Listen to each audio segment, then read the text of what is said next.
Hello, praise the Lord. இன்னைக்கு Bible வாசிச்சீங்களா? வாங்க வாசிக்கலாம். யோவான் எழுதின சுவிசேஷம் 14ஆம் அதிகாரம் வசனங்கள் 20 24 முடிய.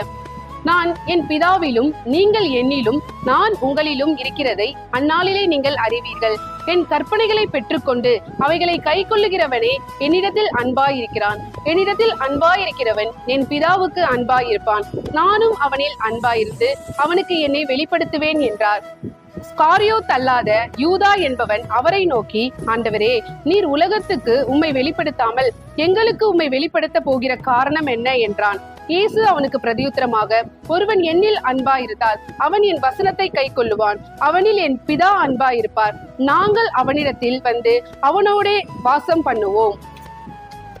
என்னில் அன்பாயிராதவன் என் வசனங்களை கை கொள்ள மாட்டான். நீங்கள் கேட்கிற வசனம் என்னுடையதா இராமல் என்னை அனுப்பின பிதா உடையதா இருக்கிறது. God bless you all. Thank you.